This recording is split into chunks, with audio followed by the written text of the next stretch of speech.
Pada era digital sekarang ini, semua orang dapat menjadi populer atau viral dengan sangat mudah. Bahkan ada yang sampai melakukan hal-hal bodoh maupun berbahaya. Semua orang ingin terkenal. Fenomena inilah yang coba diangkat dalam film ini, sebuah film yang berjudul Tragedy Girl yang dirilis pada tahun 2017. Film ini bercerita tentang dua orang sahabat yang merupakan siswi senior dari sekolah menengah atas, yaitu Michaela dan Sadie. Mereka berdua tinggal di kota Rosedale. Dalam kesehariannya, Sadie dan Michaela menjalankan blog dengan konsep kriminal yang diberi nama Tragedy Girl. Michaela dan Sadie sama-sama memiliki ambisi dalam hal meraih popularitas di sekolahnya dengan memanfaatkan kecanggihan teknologi masa kini, yaitu media sosial. Mereka rela melakukan apa saja untuk mendapatkan lebih banyak pengikut pada blog mereka, meski mereka sadar diperlukan suatu aksi yang menghebohkan hingga membuat mereka dapat dikenal dan disegani oleh banyak orang. Karenanya mereka memutuskan untuk menjadi pemberi informasi pertama atas setiap kasus pembunuhan yang terjadi di kota tersebut. Tanpa banyak-banyak spoiler di awal lagi, inilah Tragedy Girl.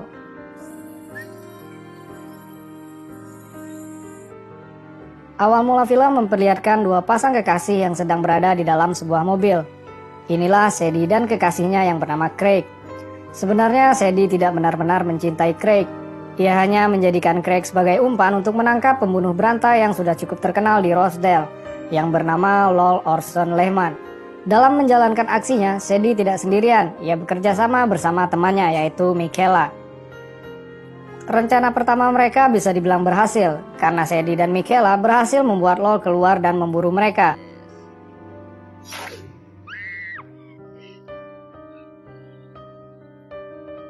Hingga dengan sebuah jebakan yang sudah mereka siapkan, mereka berhasil menangkap Lol kemudian mengikatnya pada sebuah kursi.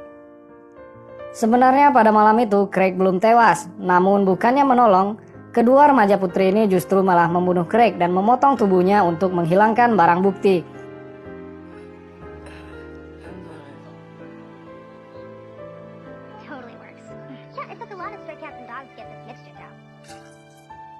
Itu semua mereka lakukan dengan santai tanpa ada raut wajah ketakutan di wajah mereka.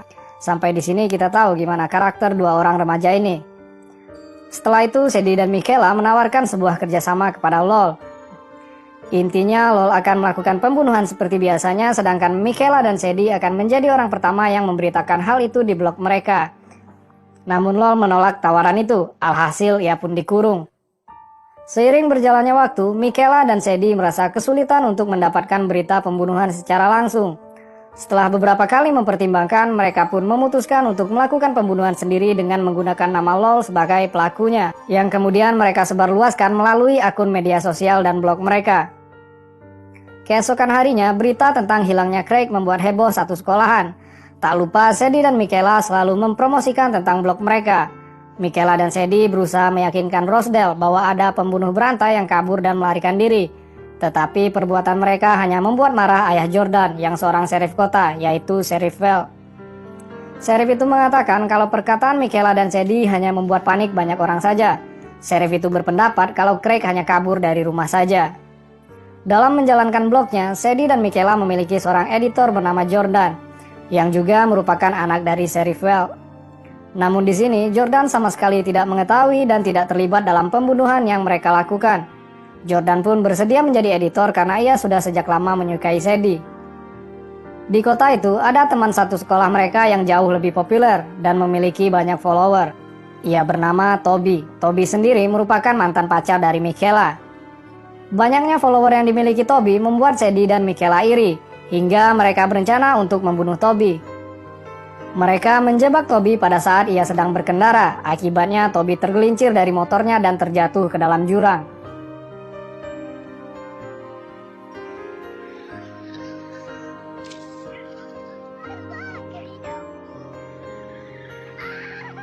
Akan tetapi pada saat itu sebenarnya Toby belum mati.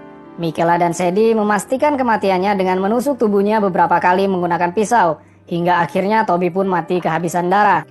Esoknya, Michaela dan Sadie yang berharap akan kehebohan berita pembunuhan tersebut merasa heran dan kecewa, karena mendapati orang-orang masih saja seakan tidak peduli dan malah menganggap peristiwa kematian Toby sebagai sebuah kecelakaan motor biasa. Keduanya marah dan semakin berambisi untuk melakukan sebuah pembunuhan yang dapat menggemparkan warga di kotanya. Kali ini mereka merencanakan pembunuhan dengan matang agar tidak gagal lagi. Sementara itu, seorang siswi yang bernama Sil, yang juga seorang kapten pemandu sorak, selalu menyuarakan pendapatnya yang menentang aksi damai yang menurutnya makin menyebarkan teror pada seluruh warga. Michaela dan Sadie yang kesal dengan ulah Sil lalu merusak properti milik Sil, yang menyebabkannya harus menyusun ulang properti tersebut. Ia mengerjakannya sendirian hingga larut malam di sekolah, sampai tiba-tiba lampu ruangan tersebut mati. Sil kemudian mencari saklar untuk menyalakan lampunya kembali. Saat sudah menyala dan berbalik, ia dikejutkan oleh dua orang yang berpakaian hitam dengan memakai topeng. Ia sempat tidak jadi khawatir karena mengetahui bahwa kedua orang tersebut adalah Michaela dan Sadie. Sayangnya kekhawatirannya berubah menjadi malapetaka. Segera setelah Michaela dan Sadie menggantung terbalik tubuhnya dan mengarahkan kepalanya tepat ke gergaji mesin kecil yang masih menyala. Tak lama Sil pun akhirnya mati. Tidak sampai di situ saja, Michaela dan Sadie juga memotong-motong bagian tubuh Sil agar kematiannya terlihat sebagai sebuah pembunuhan.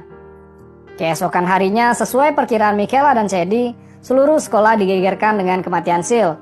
Mereka semua terlihat ketakutan dan panik, kecuali Michaela dan Sadie. Mereka berdua malah terlihat merasa senang. Kali ini usaha mereka membuahkan hasil, karena akhirnya berita pembunuhan yang mereka lakukan didengar dan direspon oleh banyak orang. Bahkan ayah Jordan yang merupakan seorang sheriff telah mencurigai mereka berdua dan segera mengawasi gerak-gerik mereka. Pada upacara peringatan kematian Sil, petugas pemadam kebakaran lokal bernama Big Al naik ke atas panggung. Dengan berapi-api ia bersumpah akan menangkap si pembunuh. Aksi Big Al itu mendapat apresiasi dan tepuk tangan dari orang yang hadir di acara tersebut. Tentu saja hal ini membuat Michaela dan Sadie kesal. Kemudian mereka berencana untuk melakukan pembunuhan kembali dan kali ini targetnya adalah Big Al. Sementara itu, Lol mencoba mempengaruhi pikiran Michaela untuk melawan Sadie dengan mengatakan kalau suatu saat Sadie akan mengkhianatinya. Lol juga mengatakan kalau dalam setiap aksi yang mereka lakukan, Michaela lah yang lebih banyak berperan. Awalnya Michaela sempat ragu terhadap Sadie. Lol juga menambahkan bahwa Sadie menggunakannya hanya untuk melakukan pekerjaan kotor dan mengambil semua pujian. Tetapi ucapan Lol tersebut tidak terlalu ditanggapi oleh Michaela.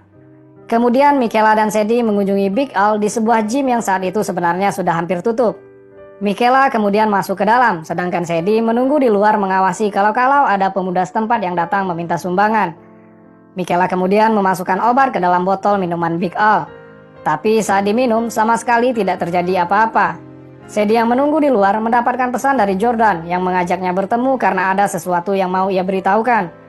Karena merasa Michaela terlalu lama, Sadie kemudian masuk, serta secara tiba-tiba langsung memukul Big Al dari belakang. Pertarungan yang sengit pun terjadi. Big Al melawan mereka dengan kuat, sampai akhirnya mereka berdua menusuk dan memenggal kepalanya dengan menggunakan bench press. Big Al pun tewas saat itu juga.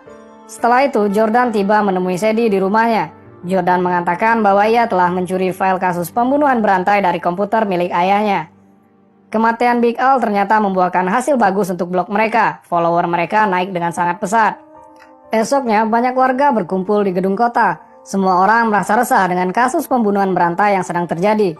Ibu wali kota dan sheriff mencoba untuk menenangkan para warga. Hingga tiba-tiba handphone mereka semuanya berbunyi. Mereka semua mendapatkan pesan yang sama, yaitu sebuah foto kematian seseorang. Yang pesan itu dikirim oleh Michaela dengan private number. Jordan yang melihat hal itu sedikit dibuat bingung dengan apa yang Michaela lakukan. Mereka semua lalu berdiri dan menyuarakan dengan lantang untuk mengenang kematian beberapa korban sebelumnya. Para warga berkumpul dan berjalan di sepanjang jalan kota. Sementara di sisi lain, Lol ternyata telah berhasil membuka tali pengikatnya dan berkeliaran kembali di kota. Tak lama, para warga digegerkan dengan penemuan mayat ibu wali kota yang tergantung di tiang lampu jalan. Dan Michaela dan Sadie bingung karena selama ini mereka selalu bersama. Namun mereka segera menyadari bahwa ada orang lain yang telah melakukan pembunuhan tersebut.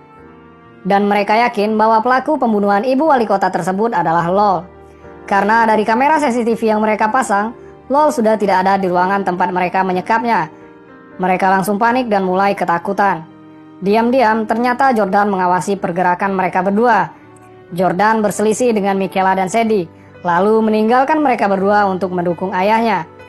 Michaela yang marah menemukan Jordan telah mencuri telepon genggam miliknya yang berisi video pembunuhan. Akhirnya mereka berencana untuk membunuh Jordan, sedangkan mereka tahu bahwa itu merupakan pilihan yang sulit. Karena Lol juga masih berkeliaran dan sedang mengincar mereka.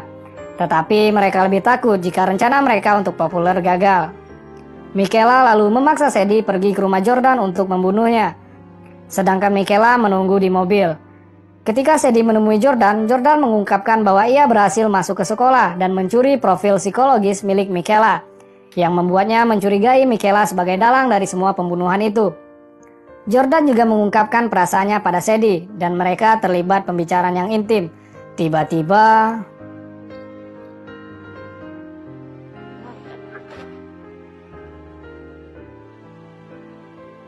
Lol masuk ke dalam kamar Jordan dan secara brutal menikam tubuh Jordan. Lalu terjadilah pertarungan antara Sadie dan Lol. Michaela membangunkan ayah Jordan yang sedang tertidur dengan memecahkan jendelanya. Dengan segera ayah Jordan menembak Lol, namun ia berhasil melarikan diri. Ayah Jordan segera menghampiri dan menyelamatkan anaknya. Untungnya Jordan masih dalam keadaan hidup. Sadie segera menelpon ambulan dan dengan sengaja menginjak telepon genggam Michaela yang sebelumnya Jordan curi. Itu bertujuan untuk menghilangkan barang bukti. 2 minggu kemudian dilakukan acara penghormatan secara terbuka kepada Sadie karena telah berhasil menyelamatkan nyawa dari putra seorang sheriff. Akan tetapi di dalam pidatonya, Sadie sama sekali tidak menyebutkan nama Michaela. Melihat hal itu, Michaela merasa cemburu dengan pencapaian Sadie. Keduanya menjadi sering bertengkar dan juga saling menyalahkan kegagalan yang mereka buat satu sama lain dalam menjalankan misi mereka. Hingga pada akhirnya Michaela mengatakan bahwa ia tidak lagi membutuhkan Sadie lalu meninggalkannya. Saat pesta prom di sekolahnya tiba, mereka semua bersiap untuk menghadirinya. Sadie pergi dengan Jordan sebagai teman kencannya, sementara Michaela yang dipenuhi kecemburuan bekerja sama dengan Lol untuk membuat rencana pembunuhan berikutnya. Sadie yang berada di tengah-tengah pesta prom merasa tidak terbiasa tanpa kehadiran Michaela. Setelah membunuh gurunya, Michaela lalu bertemu dengan Sadie di sebuah ruangan. Diam-diam Jordan mengikutinya. Michaela dan Sadie tidak menyadari bahwa Jordan sedang bersembunyi dan mendengar seluruh pembicaraan mereka. Michaela membuka pembicaraan dengan anggapan bahwa Sadie telah banyak berubah, membuat Michaela seolah tidak dapat mengenalinya lagi. Ia lalu bernostalgia bagaimana mereka membunuh ibu Jordan saat mereka masih anak-anak. Itulah awal mula dari kegilaan yang telah mereka lakukan hingga saat ini. Namun tiba-tiba dari belakang Lol muncul bersiap akan menghabisi Sadie. Jordan yang mendengar percakapan itu akhirnya mengetahui segalanya. Ia lalu menjatuhkan lemari hingga menimpa Lol. Jordan yang sangat mencintai Sadie mengetahui kalau Sadie lah yang telah membunuh ibunya terlihat tidak marah. Jordan lalu mengajak Sadie untuk melarikan diri ke tempat yang aman. Akan tetapi mereka terpojok oleh Lol dan Michaela. Tiba-tiba semuanya berada di luar kendali. Lol mencoba menyerang Sadie, tetapi dihentikan oleh Michaela. Semua orang yang melihatnya pun panik. Namun tiba-tiba hal yang mengejutkan terjadi. Michaela mengeluarkan pistol dan malah menembak mati Lol. Michaela dan Sadie lalu berpelukan karena memang ternyata semua ini sudah mereka rencanakan sebelumnya dengan berpura-pura bertengkar agar Jordan tidak curiga kepada Sadie. Namun Jordan segera memisahkan mereka berdua dan berencana untuk melaporkan perbuatan Michaela kepada polisi.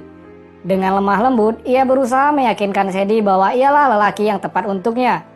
Jordan juga berjanji akan mencintai Sadie apa adanya. Ini so sweet atau goblok sih? Namun Sadie dengan senyum tengil dan sadis ala-ala psikopat dengan penuh cinta mengikatkan tali ke leher Jordan. Jordan yang meronta-ronta pun akhirnya segera mati tergantung. Setelah itu Michaela dan Sadie mengunci erat pintu ruangan tempat pesta prom berlangsung. Mereka lalu menyalakan api yang membuat tempat tersebut dipenuhi kobaran api yang menjebak dan membunuh 124 siswa termasuk juga guru-guru yang datang pada pesta prom tersebut. Michaela dan Sadie merasa puas menyaksikan pekerjaan mereka kali ini. Mereka merasa itu sebagai sebuah pencapaian terbesar dalam hidup mereka.